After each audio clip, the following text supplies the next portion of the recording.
اعوذ باللہ من الشیطان اللعین الرجیم بسم اللہ الرحمن الرحیم اولم یری الانسان انا خلقناه من نطفة فاذا هو خصیم مبین وضرب لنا مثلا ونسی خلقه قال من یحیی العظام وهی رمیم قل یحییها الذی انشأها اول مرة وهو بكل خلق علیم الذي جعل لكم من الشجر الأخضر نارا فإذا أنتم منه توقدون أوليس الذي خلق السماوات والأرض بقادر على أن يخلق مثلهم بلى وهو الخلاق العليم إنما أمره إذا أراد شيئا يقول له كن فيكون فسبحان الذي بيده ملكوت كل شيء وإليه ترجعون اللہم صل علی محمد وآل محمد وعجل فرجہم۔ السلام علیکم ورحمۃ اللہ وبرکاتہ۔ اللہ تبارک و تعالیٰ کا شکر ہے کہ سورہ یاسین جو قرآن مجید کا 36 نمبر کا سورہ، اس کی آیات 77 تا 83 تک کی تلاوت کا شرف میں نے حاصل کیا۔ آیت نمبر 77 کا ترجمہ یہ ہے کہ انسان یہ نہیں دیکھتا کہ ہم نے اسے نطفے سے پیدا کیا ہے، اتنے میں وہ کھلا جھگڑالو بن گیا۔ آیت نمبر 78 کا ترجمہ یہ ہے کہ پھر وہ ہمارے لیے مثالیں دینے لگتا ہے اور اپنی خلقت بھول جاتا ہے اور کہنے لگتا ہے ان ہڈیوں کو خاک ہونے کے بعد کون زندہ کرے گا۔ کیا اعادہ حیات پر اعتراض کرنے والے اس بات پر نظر نہیں ڈالتے کہ ایک حقیر بوند سے پیدا ہونے والا انسان رب العالمین کے مقابلے میں کھڑا ہو جاتا ہے اور کہتا ہے ان بوسیدہ ہڈیوں کو خاک ہونے کے بعد کون زندہ کر سکتا ہے۔ ایک ناتواں جرثومے سے پیدا ہونے والا یہ انسان اس قابل ہو سکتا ہے کہ اپنے خالق سے اعادہ حیات کے بارے میں بحث اور مخاصمت کر سکے، تو اس کا خالق اس بوسیدہ ہڈی کو دوبارہ زندہ کیوں نہیں کر سکتا؟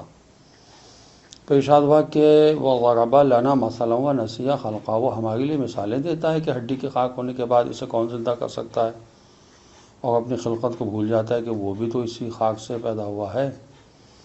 اس کے جسم کے تمام عناصر عارضی ہیں، چنانچہ بیج کا دانہ زیر زمین جا کر زمین کے مختلف عناصر جذب کر کے غذا تیار کرتا ہے۔ زمینی عناصر پر مشتمل غذا سے خون اور خون سے نطفہ اور نطفے سے انسان بنتا ہے۔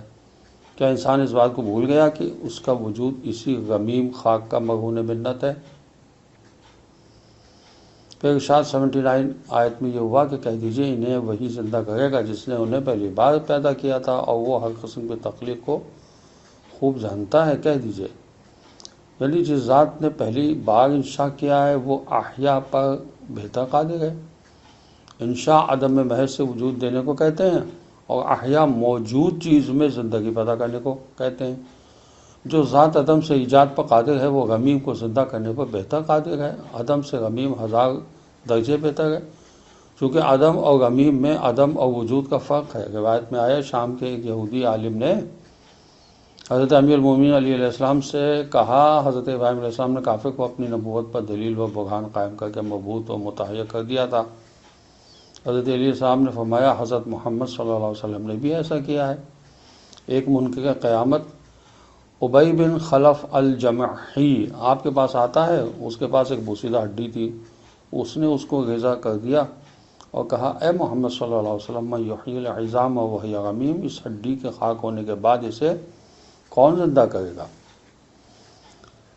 اللہ نے محمد صلی اللہ علیہ وسلم کی زبانی اپنی محکم آیات جاری فرماتے ہوئے ان کی نبوت و برہان قائم فرمائی اور فرمایا یحییها الذی انشأها اول مرة، انہیں وہی زندہ کرے گا جس نے انہیں پہلی بار پیدا کیا تھا، تو وہ بھی مبہوت و متحیر ہو کر واپس چلا گیا۔ یہ تفسیر نور الثقلین میں لکھا ہوا اسی آیت کے ذیل میں۔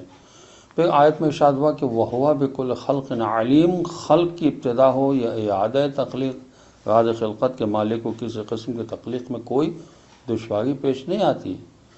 بِكُلِّ خلق میں خلق تخلیق کی اربوں کی تعداد میں موجود اقسام شاہد ہیں کہ وہ ہر قسم کی تخلیق جانتا ہے، چنانچہ سمندری اور خشکی کی مخلوقات، پرندوں کی اقسام جو انسان کے دائرۂ معلومات میں آئی ہیں، ان کا ایک طائرانہ جائزہ لینے والا انتہائی شگفت انگیزی کے ساتھ کہہ دے گا وَهُوَ بِكُلِّ خَلْقٍ عَلِيمٌ، صدق اللہ العلی العظیم۔ اور ان اربوں موجودات میں انشاء وہ احیا کا نہ ختم ہونے والا سلسلہ دیکھ کر کہہ اٹھے گا سبحان الخلاق العلیم۔ انسان کی اپنی خلقت میں معاد کی دلیل و نمونہ موجود ہے، انشاء و ایجاد سے اعادہ حیات اللہ کے لیے زیادہ آسان ہے۔ آیت نمبر 80 کا ترجمہ یہ ہے کہ وہی ہے جس نے تمہارے لیے سبز درخت سے آگ پیدا کی، پھر تم اس سے آگ سلگاتے ہو۔ معاد و اعادہ حیات کی ایک مثال ہرے بھرے درختوں سے آگ نکل آنا ہے کہ اگر دوہری ٹہنیوں کو آپس میں رگڑ دیا جائے تو ان میں حرارت پیدا ہوتی ہے، پھر آتش نکل آتی ہے۔ جنگلوں میں آگ اسی سے لگتی ہے کہ ہوا کی وجہ سے ٹہنیاں آپس میں رگڑ کھاتی ہیں اور آگ بھڑکتی ہے۔ اس جگہ قابل توجہ بات یہ ہے کہ ہرے بھرے درخت میں پانی کی جو رطوبت موجود ہوتی ہے، اس رطوبت میں آتش کی پیدائش کیا اس بات کا ایک نمونہ نہیں ہے کہ اس بوسیدہ ہڈی سے زندگی کی حرارت پیدا ہو جائے گی؟ گویا پانی میں یہ روانی خدا کی شان، پانی میں آگ، آگ میں پانی خدا کی شان ہے۔ بقول میرا نیز ہر ٹہنی کی رطوبت سے آتش نکل آتی ہے تو بوسیدہ ہڈی سے زندگی بھی نکل سکتی ہے۔ آیت نمبر 82 کا ترجمہ یہ ہے کہ جب وہ کسی چیز کا ارادہ کر لیتا ہے تو بس اس کا امر یہ ہوتا ہے کہ اسے یہ کہتا ہے کہ ہو جا، بس وہ ہو جاتی ہے۔ اور سورہ یاسین کی آخری آیت کا ترجمہ یہ ہے کہ بس پاک ہے وہ ذات جس کے ہاتھ میں ہر چیز کی سلطنت ہے اور اسی کی طرف تم پلٹائے جاؤ گے۔ جب اللہ تعالیٰ کسی چیز کو وجود میں لانے کا ارادہ کر لیتا ہے تو صرف ارادے سے وہ چیز وجود میں آ جاتی ہے۔ ارادے سے زیادہ کسی چیز کی ضرورت ہی نہیں ہوتی، یہاں تک کہ لفظ کن کی بھی ضرورت نہیں ہوتی، کیونکہ ایجاد سے پہلے کوئی مخاطب نہیں ہوتا جس سے کن کا خطاب کیا جائے۔ بنابراین کن انسان کو سمجھانے کے لیے ایک لفظی تعبیر ہے جو عالم ایجاد کی باتوں کو تمثیلی تعبیر کے بغیر سمجھنے سے قاصر ہے۔ حضرت امیر المومنین علیہ السلام سے منقول ہے، جسے پیدا کرنا چاہتا ہے اسے ہو جا کہتا ہے، جس سے وہ ہو جاتی ہے، بغیر کسی ایسی آواز کے جو کان کے پردوں سے ٹکرائے اور بغیر ایسی صدا کے جو سنی جا سکے، بلکہ اللہ سبحانہ کا کلام بس اس کا ایجاد کردہ فعل ہے۔ واضح ہے اگر کوئی کام وسائل اور علل و اسباب کے ذریعے انجام دینا ہو تو آسان اور مشکل کا سوال پیدا ہوتا ہے۔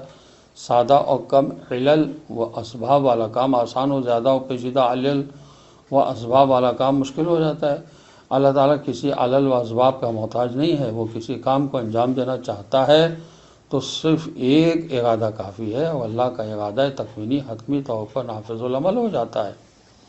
ممکن نہیں ہے اللہ کسی کام کا ارادہ کرے اور وہ ارادہ نافذ نہ ہو۔